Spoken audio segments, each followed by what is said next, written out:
Саламатсыздар ма, балалар? Здравствуйте, ребята! Бүгін балалар сәуірдің 28-і. 28-ші сәуір 28 апреля. Сәуірдің 28-і. Сабағымыздың тақырыбы демалыс мәдениеті. Өте жақсы, балалар.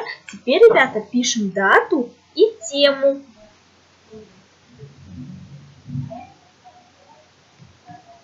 Балалар, сабағымыздың жаңа сөздерімен танысайық. Повторяем за мной. Мәдени саяхат. Мәдени саяхат. Көңілді. Көңілді. Қатты сөйлеме. Қатты сөйлеме. Сыпайылық сақта. Сыпайылық сақта. Теперь, ребята, пишем эти слова. Мәдени саяхат, культурное путешествие. Сыпайылық сақтау, соблюдать вежливость.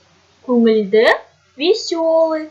Қатты сөйлеме, не разговаривай громко. Сейчас, балалар, пишем, ребята. Енді, балалар, бізге мәтін берілген. У нас текст. Давайте вместе читаем. Бірге оқиық. Біз сыныппен мәдени саяхатқа шығамыз.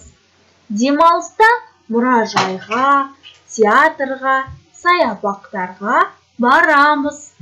Біздің сынып көңілді. Апай бізге мұражайда, театрда қатты сөйлемеңдер, қатты күлмеңдер, сыпайы болыңдар дейді. Біз тазалық сақтаймыз, қоқыс тастамаймыз. Апай бізге жарайсыңдар дейді. Мы идем в культурную поездку с классом. По выходным ходим в музей, театры, парки. Наш класс веселый. Учительница говорила нам в музее, в театре не разговаривайте громко, не смейтесь громко, соблюдайте вежливость. Мы соблюдаем чистоту. Не бросаем мусор. Молодцы, сказала нам учительница. Түсінікті балалар, понятно вам, ребята, этот текст? Молодцы. Енді бірінші тапсырма. Тиісті қосымшаны жаз. Мен сыпайылық сақтай. Дальше сами. Сен сыпайылық сақтай. Сіз сыпайылық сақтай. Ол сыпайылық сақтай. Өзіміз жазамыз, е? Жақсы, бұл 4 балл болып есептеледі, 4 балл. Келесі екінші тапсырма. Дұрыс нұсқасын таңдап жаз. Первое предложение. Выбираем только правильный. Біз сыныппен әдеби кешке или мәдени саяхатқа. Выбираем одну из них. И пишем. Пишем только правильный.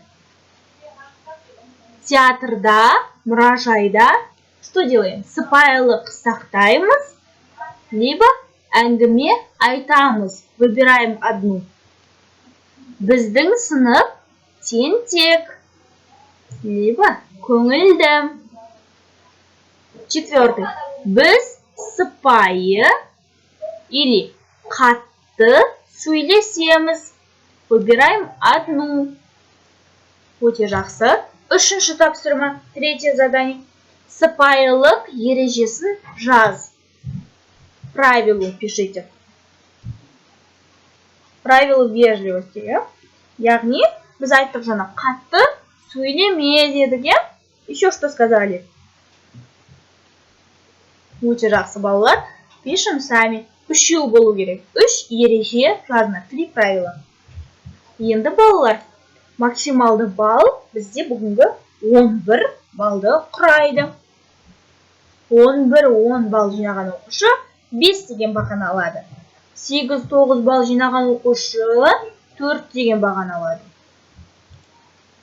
Видеороликте берілген 3 тапсырманы орындап, маған WhatsApp-тан жібереміз. Выполняйте все 3 задания и отправьте мне на WhatsApp. Я буду ждать, ребята. Сабақ аяқталды. Сау болыңыздар.